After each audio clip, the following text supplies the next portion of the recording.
Alrighty. Hello, geeks. Welcome to the fourth Geek Out session. Today we're going to be geeking out to Hell to Pay, Ascend Online, book 1.5 or 2, depending on how you look at it. Um, yeah.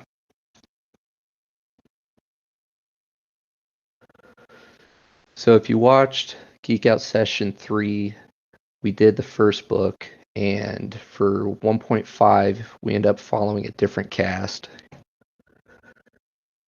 Over here on the Goodreads, you have Lazarus Kane is a member of the Grim Shadows, one of the thieves' guilds in the city of Iberia. Unfortunately, Lazarus is having a bad day, waking up in a torture chamber, suffering from amnesia. He pretty much screwed if not for the mysterious magical sigil burned into his chest.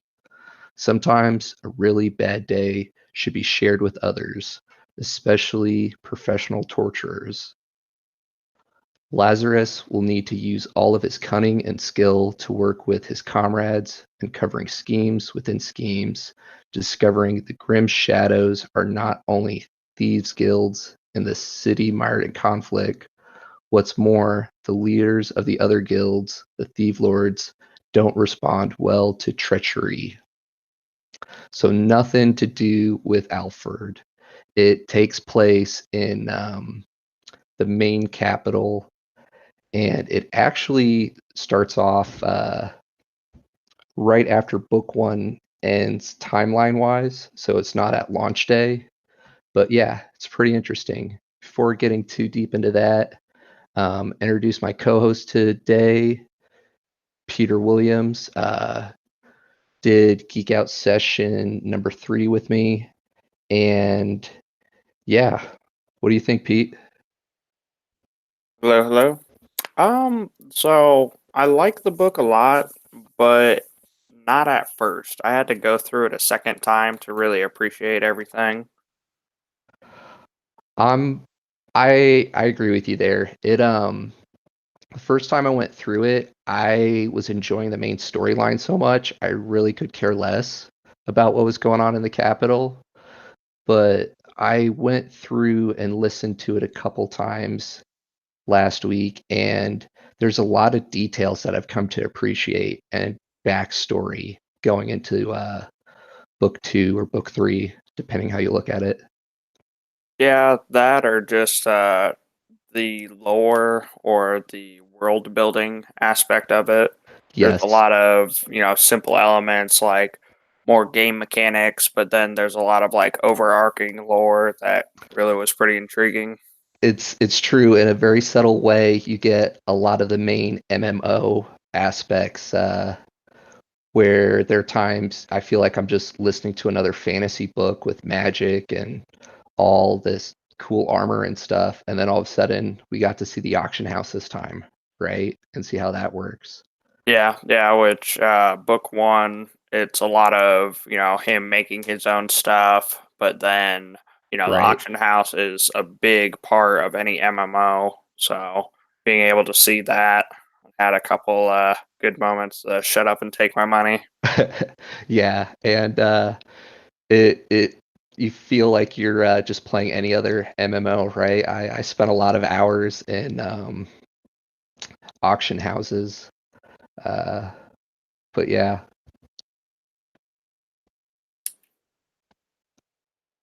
Um,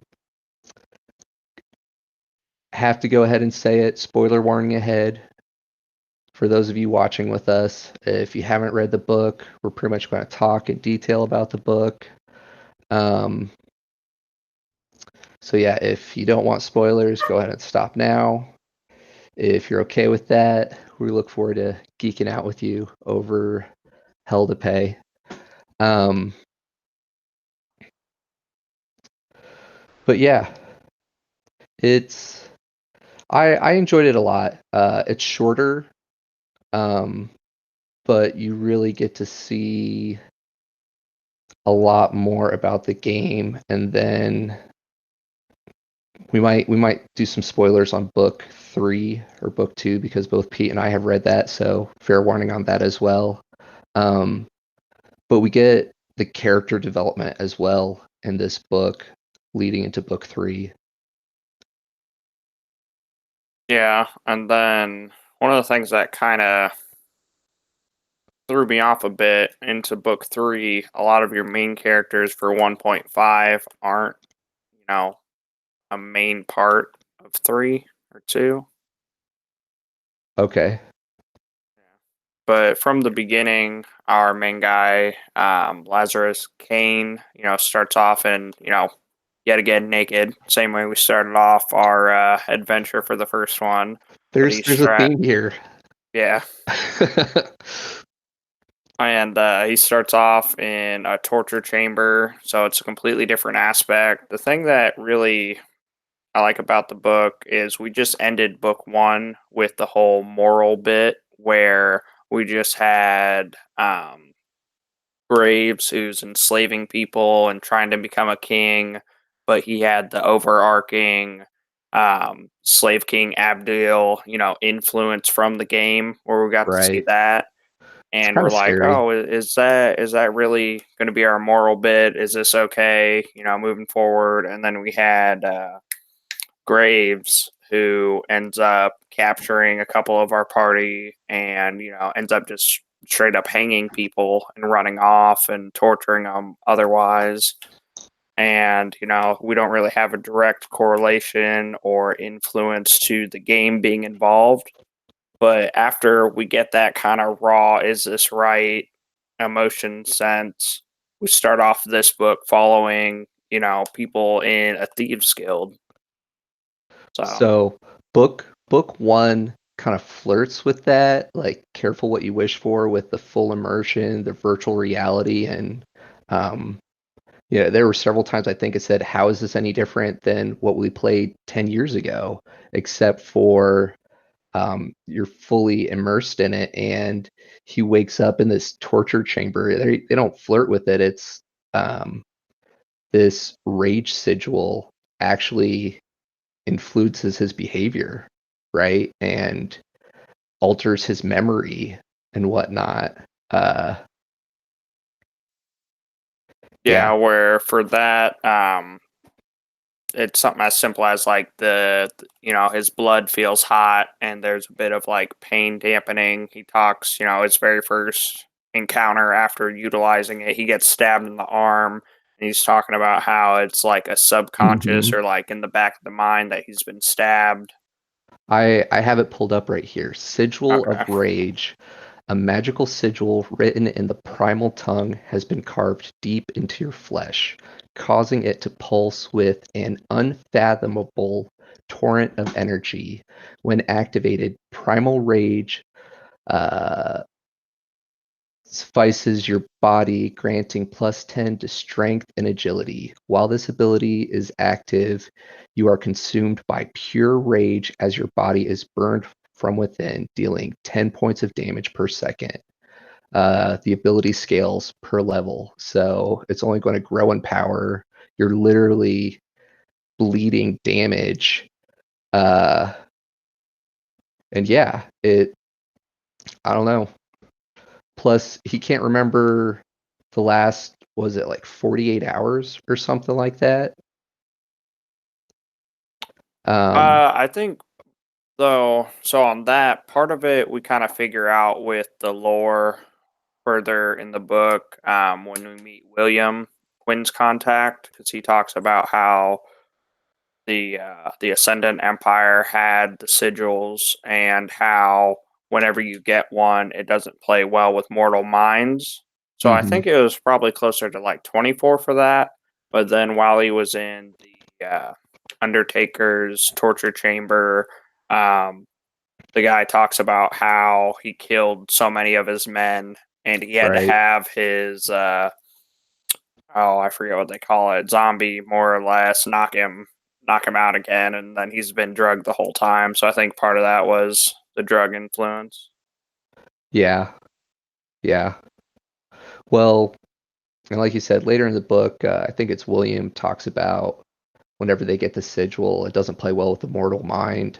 Kind of makes you wonder how much of that is like lore in the game, or could that be damage to the player? It's like, hey, we're altering your temperament or Well, whatnot, and that's one of the things at the very beginning of the first book for the terms and service where they right? say, "Oh, we'll do It's pretty limited memory broad. wipes." Well, yeah, And I'm not sure if they like had that ability through the nanobots and the medicine and the technology prior, or due to this game and sigils not playing well with mortal minds, is it something they found out or figured out? So yeah, yeah. Could go down that rabbit hole pretty far. Um, but yeah, so he wakes up, sigil of rage. He we really get thrown into the action right away, which is something I enjoy about this book. A lot of action. Uh, but yeah, we get to see a different side of the game where Lazarus is playing as a criminal, and they pretty much talk about it being hard mode. Um, little margin for error. If you screw up, you're punished brutally. And from the first book, you kind of get to hear about that with like the guards, they'll lock you up and it has to be actual in-game time. So if you're going to be a thief or break the law in the capital, um, you screw up, you could literally be forced to go to jail, right? yeah, you lose. I mean, you're paying to sit in jail, Yeah, yeah, which the end of book one, when Graves gets sent to the Tower of Atonement, they're all pissed off at him. yeah. He's died, 10 plus times and can't sleep, and yeah, kind of a sticky situation there. Um, but speaking of, the whole criminal aspect, one scene they take from the first book where there's a blacksmith stall that has everything on display, and there's a bunch That's of true. adventurers who go and they're just stealing stuff because it's right there for the taking. But then that's where it starts off, our book two or 1.5, where he notices this girl, take a key and go off to this tavern or whatever, and it's just like I really enjoy how they can take one scene and kind of tie it all together to all the different storylines. Yeah, it's the this book really fleshes out a lot more of the game and you get to see how big it is, but those tiny little moments kind of bring it back to it's a small world type deal by um yeah, just everybody being there or whatnot, or people the gods, right? The different Creation and thread. destruction. Yeah, um she's talking about how she's messing with her threads or strings or whatnot, how everybody's paths cross and everything. Um, the fact That that that's from the first another book, yeah, that's another just very ever so subtle. And in 1.5, the only time we hear about creation and destruction is the epilogue at the very end. But right, in the first one, destruction's like, oh hey, here's a bunch of black threads. yeah, the nemesises and whatnot, right? NPC characters, but then, ooh, and then creation uh, is dealing with the players, right? The her different threads and how they intercross and whatnot. But yeah, we get a couple snapshots of the gods, and I'm really curious to see where that goes with the series.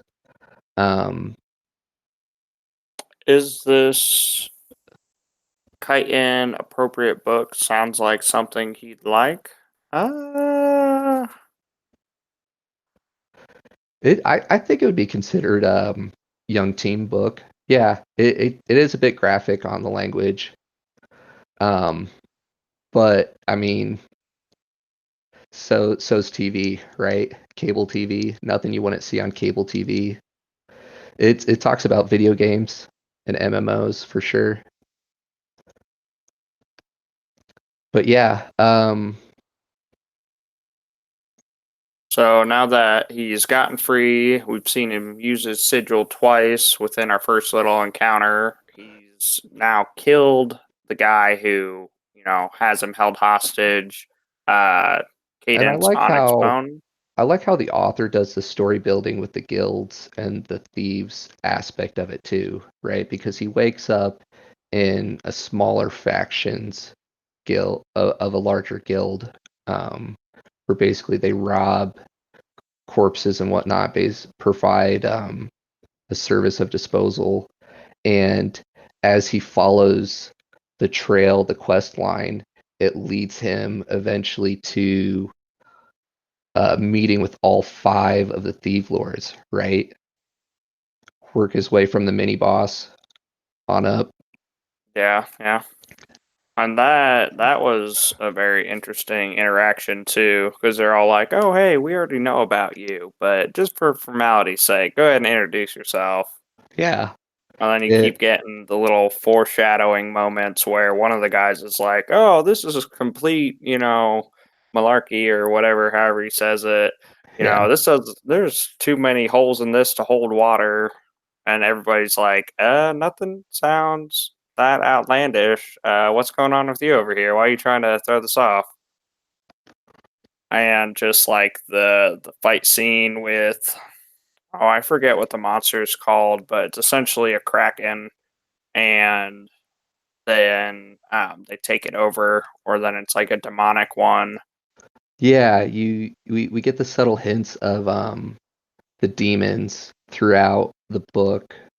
Um but something as you were talking about the meeting and everything is just how many different cheesy quest lines have you been on where the the guy that the new boss is just like, oh, this sounds ridiculous, yada yada yada, or just like something over the top, and then cut to the fight scene. Yeah. uh, Kind of jumping all over the place. Before that happens, I really so they do well in the progression of the quest because he's like, "Hey, I don't know anything. There's a blank in my memory," and then he ends up interrogating, Kane Onyx Bone, and ends up, figuring out that they're supposed to cut the sigil from his chest, and he was supposed to have a meeting. So then he, figures it all out, and he actually goes to the meeting Right. where, We get um, to meet Molly, one of the other big characters. yep, and we also get to meet Edith. I want to say, Yeah. and more questions than answers throughout that because she's like warped. Yeah, so kind of looking back over the book, it's really interesting how you consider how huge this game is, right? And there are 4 adventurers that end up getting involved with these thieves lords and their guilds, and they kind of, or at least initially, they kind of fall on 2 different sides or 2 different factions, and all the turmoil that pops up around these different NPCs, right? They pretty much just, well, they don't, but yeah, the fact that there's only 4 of them having this much of an impact on the city compared to how many they had, like a 200 million person waiting list on this game. Um, Well, a lot of it seems like they got pulled into, going out and adventuring, and that's, the typical or the baseline pull for people to go and do. And then we get a little bit of like the armies moving out, and everyone's like, "Oh, there's a big event brewing, I want to get in yeah, on this." But meanwhile, our main guys or the people involved with the Thieves Guilds have kind of already set up a route, or they've got a foundation of something. And then, as the story progresses, our main characters get more and more involved with these NPCs. And you have several moments where they're like, "Oh, I've been thinking of them as real people. I've been trying to apply like real world moralities to them," when kind of looks at where he's at. yeah, and if if you look back at the first book, um, they talk about that in the first couple of chapters, how they can't interact with them as normal NPCs and how alive it is. And I think we went down the rabbit hole about just different games where we've played hours and hours on end, and so much of it just becomes muscle memory or natural that you go to flash through a wall or think of something in terms of the game logic Yeah. to be fully immersed for 10 days straight. Everything around you becomes reality, right? I think he literally talks about that. There's a good quote towards the end where, you know, he talks about how this is his reality or his home, or I forget what it is. If I find it, I'll bring it up. Yeah, Um, and that goes back to just the whole nanobots and the morality for how real it is. yeah, But a lot of the story kind of comes out with meeting William for me when they're yeah. talking about the sigil. He's one of my favorite NPCs, and it answers a lot of questions, but creates so many more about the game. Yeah, for the lore aspect of as soon as he even says sigil, he just about loses it, and he's pointing a wand at him, and he's like, "Let me see it. Make sure there's no compulsion elements written into it." And he Right. explains how that's what happened to the Ascendant Empire. He had a bunch of his lackeys or his military that had sigil components, but then they also had countermeasures, which we ended up finding out when we met with Edith, because he tried to utilize the sigil, but all the power got stored or stolen, and then she Yeah, could it's like cast a a bigger chaos spell. stone. Yeah. I Yeah. Um, yeah, he definitely answers a lot of the lore behind the sigils and the Ascendant Empire and how he works in those kind of like fail safes where it's like, hey, yeah, I'll give you these super awesome buffs, but you absolutely have to do everything I say, like um, absolute, yeah. And And then, oh, go al- ahead. also about the absolute and just kind of the magic of the world, the, what is it? The Gesh, Right. Yeah. where all the thieves lords have to comply by the Gesh that the king of Iberia set in place, and he kind of talks about all that. He's like, "Oh yeah, I knew that guy before, you know, getting over here, and I knew him when he was a kid." And Yeah. It so many different questions right there. Um, sorry. But yeah, so that was we also find out more about House Denarius, where you're talking about it was one of his few visitors, and he would go to collect useful tomes and dangerous ones that need to be quarantined. So I'm curious about if we'll see more of that because House Denarius has been involved in a lot of things out at Alford. Um, that and her whole, magic thing. She didn't want anything to really do with the kingdom, and she always, hid off and did her magic stuff. right. And for the way it relates to my MMO experience, it's always like, oh, you got to be this level before you can learn this. The But, just not progression tree. having that safety net of, you try to do it anyway and it fries your mind. Yeah, William does talk about that as well. He really just fills out so much of the lore and backstory, and he's such a fun character. Um, but before back onto the Gesh, and how the guild or the king basically controlled the guilds with it.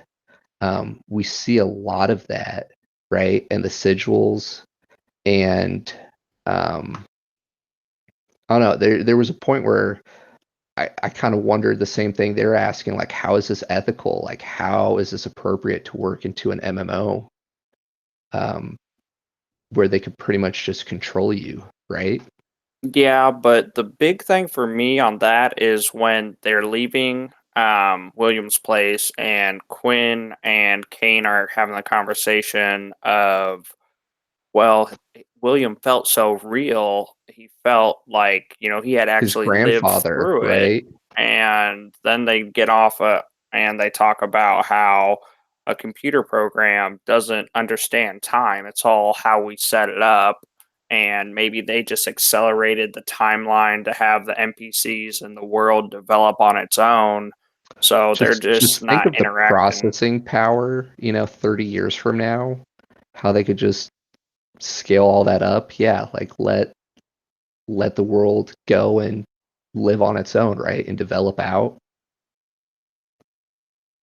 Yeah, it'd be great. Yeah. Um yeah.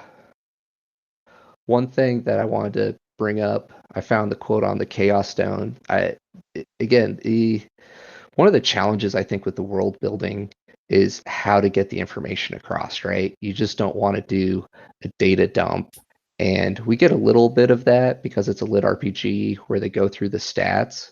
But with William, we just learned so much, even about like the different energy systems in the game, where you have the Yeah. primal energy and the ether, and how they work so differently.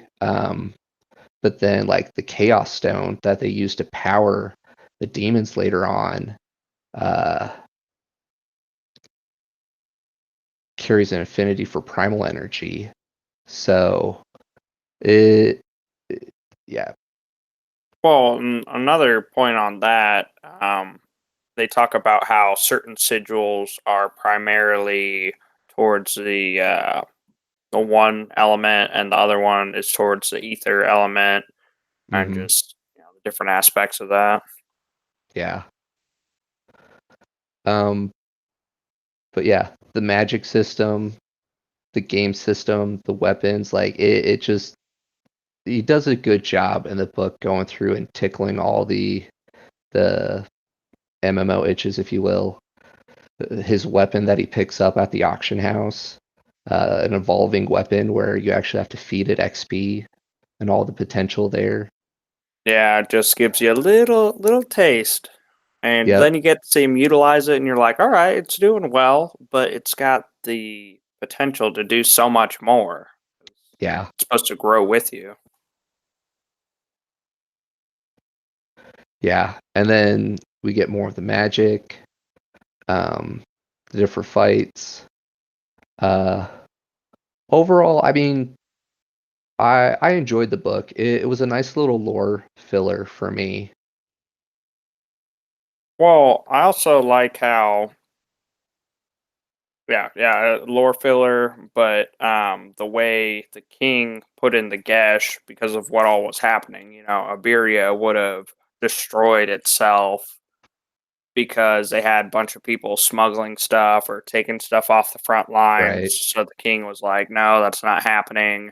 And then we're following these thieves that, essentially were just trying to fend for themselves initially. We're hurting the war effort.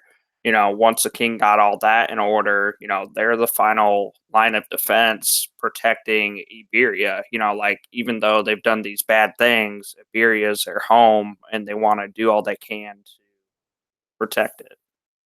Yeah. I yeah. What a journey, right? From waking up in some torture chamber or whatnot to the big epic battle at the end. And um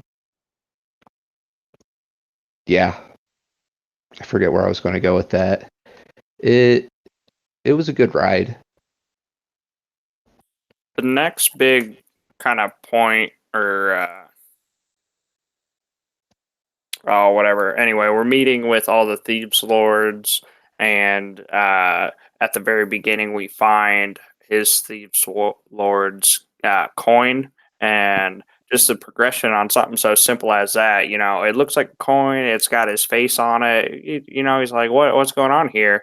And then eventually, it turns out that it's the coin that allows them to get into the meeting. And without this coin, they would have been stripped from the Thieves Guild. Well, yeah, imagine how different that quest chain would have been if he didn't do what his mentor trained him to do, right? The book starts off with all this emotion he has for this NPC that he'd pretty much been working this quest chain with for the last couple of weeks. And part of the training was checking for the different hidden pockets, and he gets that coin that allows them to have the confrontation that forces that thieves guild to act, and it pretty much starts like a noble war, right? Yeah, because I can't remember his name, but one of the Thieves Lords is being compelled to do certain stuff, but with Kane coming forward and explaining his story, he then mentions the other player, and they're like, "Oh, wait a minute, wasn't that yours?" And he just has to like push his timeline forward, which then you know kind of jumping ahead here, but which then means he's got to, start a noble war and completely take out a noble house just so that he can set up the portal and get everything going, which we find out later. Yeah, yeah. So the thief lord was Dorian, um, and Okay. then yeah, it's interesting. They tease out the Gesh and everything, right? He keeps saying that it's not his fault. He's pretty much been, we find out, compelled to do it against his will through this Gesh, and um, what it forces him to do, start this house war, pretty much uh, start this huge world event that comes along with it, where it pretty much kills all the croplands, right? Yeah. Early in the book, we see how the auction house is pretty much crashing and everything. The market manipulation, that was something that totally made me think of MMOs, and just it's one of the big challenges a lot of MMOs have, is how to make sure you don't have that. Economy works. Yeah, the economy works. You don't have that massive market manipulation where uh, Lazarus overhears this guy go and buy out all the copper ore and then basically relist it for a good amount more, like 50% more, to where he has all the inventory, right? He could charge what he wants. And then he turns around and does it to another part of the auction house. I think he moves on to iron ore. And it was such a challenge. That's where being in a good guild really paid off, and a lot of MMOs. That way you weren't victim to the antics of the auction house to level your stuff up. Yeah, it wasn't so much of a bottleneck for you. Yeah, yeah. Um, It's Jesus and Jesus' brother. yep. Hi, John. Uh, Thanks for stopping by, man. Uh, Geeking out over MMO books. Um, we'll save the kitty kitty whoa. meow mouse stories and the WoW stories for later. Going forward with him having to take out the noble houses, I felt like there were 2 to 3 kind of different things going on there. In the first book, Graves kind of talks about, hey, there's other events going on. That's why everybody's, held up. And they talk about Cold Scar and that going on. And then in the second book, or 1.5, they're talking about how, oh, the talks must have broken down between the Ascendant Empire and, or not Ascendant, where we're at now, and the Dark Elf. I forget what they're called too. Brain fart. Yeah, there's a couple times where it just reminds you how big of a scale this world really is. You Yeah. have those couple scenes where our characters on different sides of the map all were there to witness it with the blacksmith, right? Yeah. Yet you get to pick. You got to see that in the first book with the character creation. Just what a diverse group of races and classes you have to pick from, and you basically get top tossed on different sides of the world. And in book 1.5, if we get to see what a big impact just these four adventurers in the Thieves Guild of the of this main capital can do, let alone book one, what a guild can do. Think about it with all the different factions and all the different cities. Or yeah.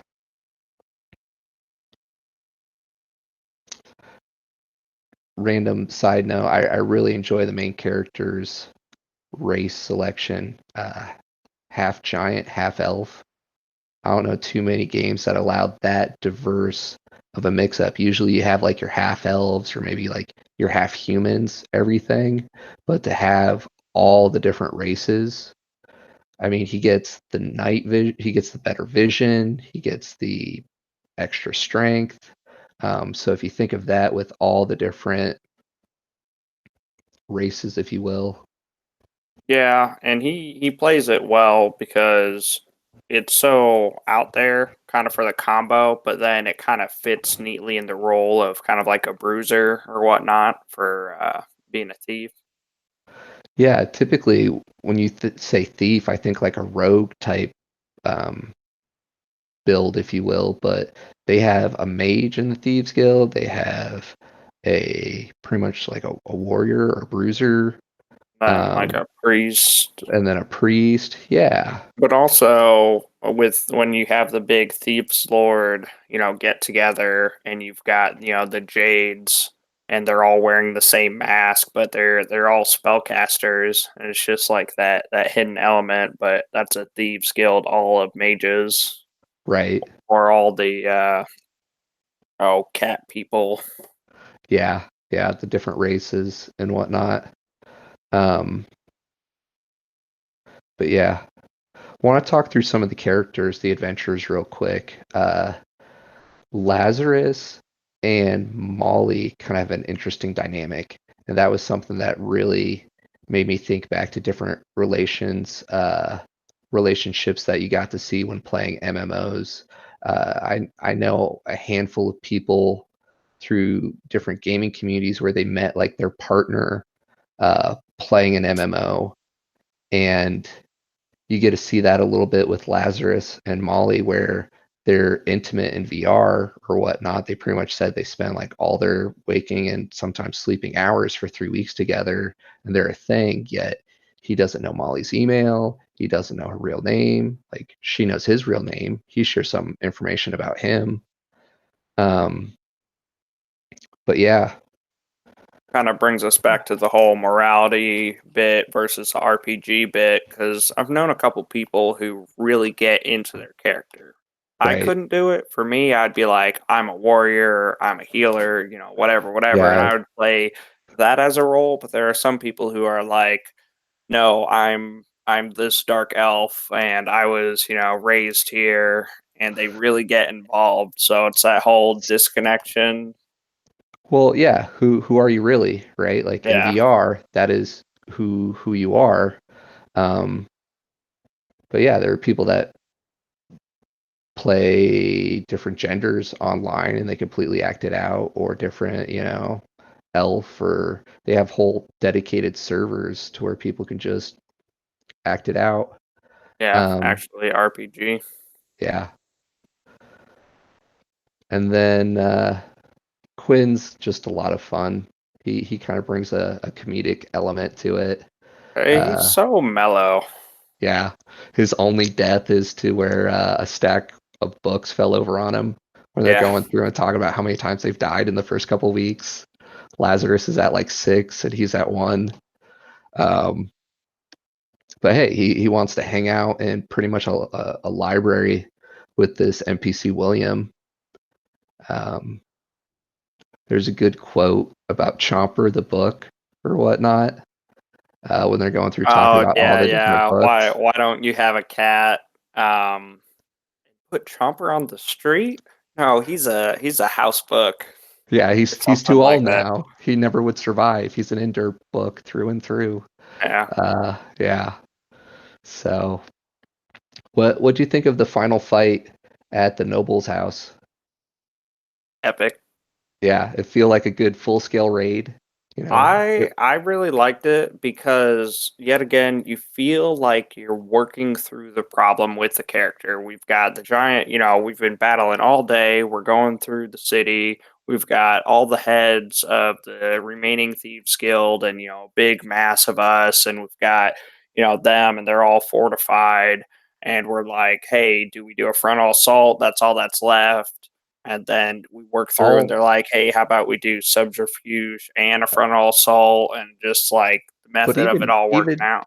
even before that, just like the build up, like as Yeah. they're charging, they fight their way up the street to the last stand with this enemy guild, and yeah, just to break down the barrier door and get to see um, what's her name from the All Mages Guild, the Thief Lord, like how she Oh, was in, Jade. yeah, how she was in the ward, like, psh, this Oh, is yeah. this gate's designed to, hold off Stop peasants commoners, or yeah, commoners. rioting. And I'm I used to was like, in the war for 30 years, just like yeah, dressing them down. yeah, and then That, as that they're was a good charging one. it, calling for our Thief Lord, for Oberia, let's do this. And then, Um, like, kind of before we got there, when we were like, "Hey, we're gonna do a purge," and they go out, and we find this one guy and figure out he's a bone carver, and it's just adding up elements. They're like, "Oh, yeah, wait a minute, we're looking it's at like the a good map." old quest line, right? Yeah, As it goes through and connects the dots. Oh, you're HP. Like that took the time to read the book and follow the breadcrumbs. yeah. Um, yeah, And then just like even at that final battle, we hear the voice, talking to him and like, "Hey, I've done all this for you. I need some help. It's about to go down." And he's like, "Oh, I'll give you some help. Yeah, there's people right there." And they're like, "Wait a minute, what? Oh, go, they're go, right. go." They're right behind me. Yeah, But that guy, it doesn't really say who it is. And I have a yeah. sinking suspicion that it is Graves, because It. of the epilogue at the end of book one Oh, when he's been killed several times, he's at his wit's end, he hasn't slept, he's huddled in a corner, he and was a then there's that. slaver in book one, so to be able to use the Gesh to control people. Yeah, and the other kind of hint, if you listen to the audible, it's the same voice actor. Not saying that means Uh, anything, but it sounds the same. right. Is that intentional? Is it not intentional? Yeah, yeah. Or was he just there anyway? So had him read the lines. Yeah. It Um, the demons are pretty OP. yeah. Like the final fight with Darian and everything. Um as they finally get through the noble's house, right? They go through the portal unintentionally. We find Ransom, which like if you're going to pick a name, that's a kind of cool name. I wouldn't think it would be a warlock. But still. And they're on an other plane of existence fighting a demon who's super OP during the Thieves Lord and Well, it's because he used 3 soul shards versus just the typical one. or So he's Chaos like over. Stones. Yeah, or no, Chaos Stone steals the power. Thought it was. You might be right. You might be right. Anyway, he's over. He's overpowered, Super overpowered. and we've been fighting all day, and our guys are Oh, kind of at their end. oh, the feels with Molly when she's Yeah. there healing him. He's like, Yep. "Oh no, behind you." Nope. Can't look. Got to Yep. do this. Hey, sometimes the healer just has to take damage, right? Yeah. Like I know I'm going to take this hit, but you got to keep the tank up at all costs, right? Yeah. I don't know. Any healers out there watching this later? What are you gonna do? You gonna take the hit and keep the party going, or yeah, but still the feels. And like before we get there, when he attacks a stone or whatnot, and it starts going all out of whack, you're like, okay, yeah, we did it. And then Yep. like boom, shell shock, and we're now on this other plane of existence, and we're like, wait a minute, what? It didn't work.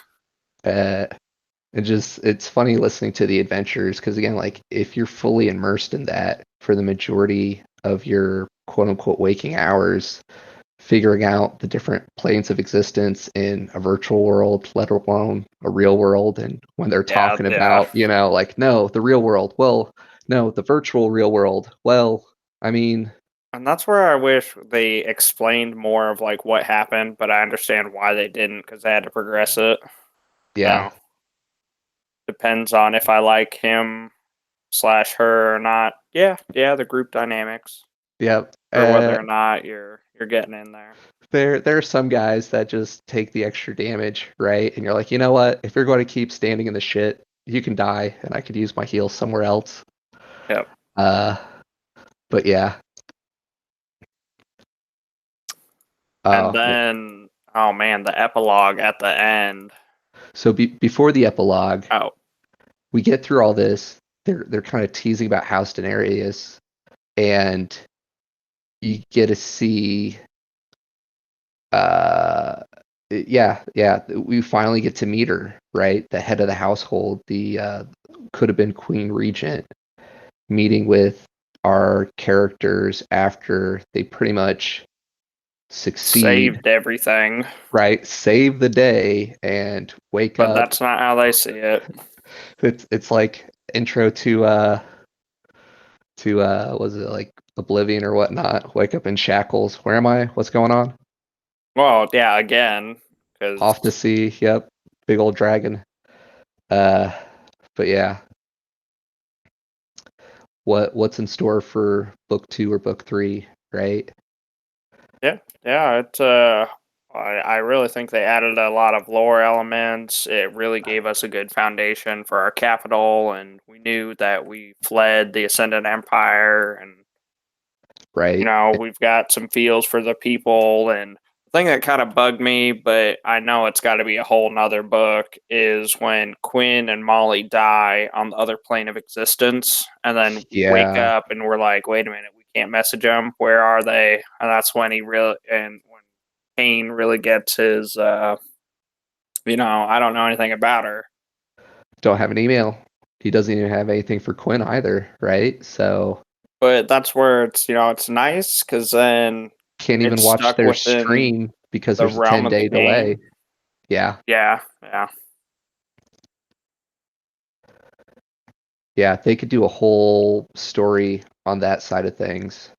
Yep. Um, and I mean, like this book 1.5 is not part of the main storyline, so it kind of makes you wonder if the author plans to do some of that. But anyway, epilogue. Finally meet Daenerys herself, and she pretty much dresses them down. She's like, so nobles are killing each other. People are rioting in the streets. We just got overran by, oh, I can't think of the name, Dark Elf Empire, whatever they're going by now. Right. And, what have you got adventures done with my city? Yep. Yep.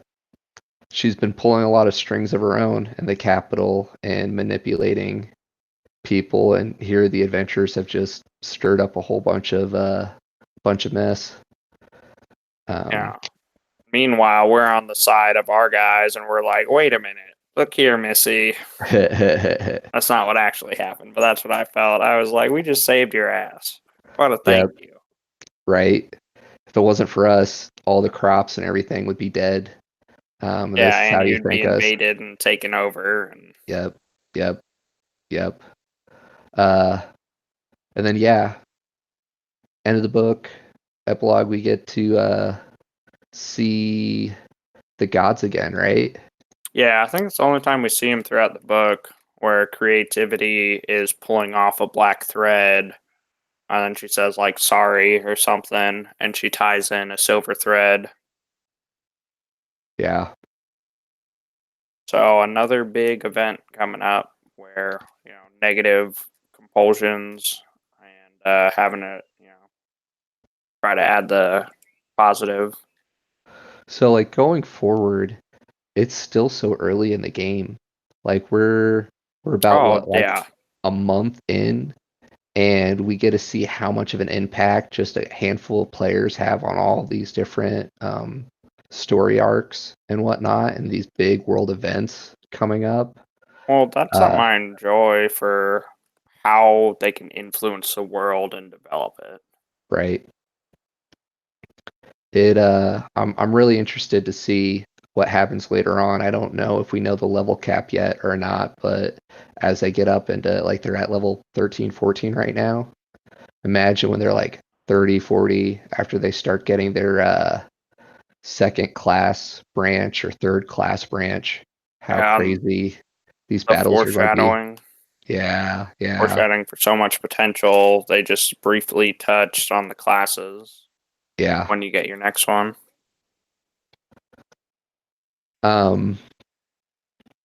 Final thoughts? Definitely worth reading it a second time because there's the whole thing builds up and you're following the main chain quest, but then after you find out the ending and it all comes together, it's definitely worth reading it again. One quote I forgot about when Kane dies and he comes back to the guild and there's Connor and he's all jacked up on coffee and Oh, he's like, yeah. you should probably have some water. And he's like, there's water in the coffee. Yeah. I pulled out my heartstrings there. That was a good Uh, moment. yeah, I mean, that my spirit NPC, maybe, like, I can relate. Coffee is nectar from the gods. Um, but yeah, if the Thieves Guild, didn't want to adopt him and I was playing the game, I'd adopt him. Um, but yeah, I enjoyed it. I definitely enjoyed it more so the second and third time through.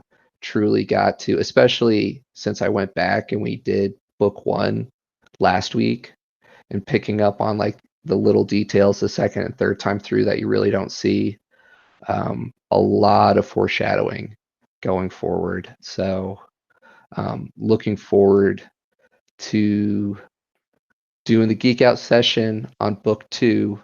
But before we do that, talk to Pete offline, and we pretty much decided Game of Thrones finale is in a couple hours. It would only be fitting to do, instead of going to book two next week, after we have our finale tonight with Game of Thrones, doing Fire and Blood, Targaryen history, for our next Geek Out session next Sunday, same time, around 6 p.m., uh, May 26th. If you're interested, if you're a Game of Thrones fan, if after tonight you just need to scratch that itch of Game of Thrones, after we kind of, to help us get through that hangover of season 8 being done, Fire and Blood, basically the 300 years prior to the start of the Game of Thrones series, or the main set of books, is covered right here.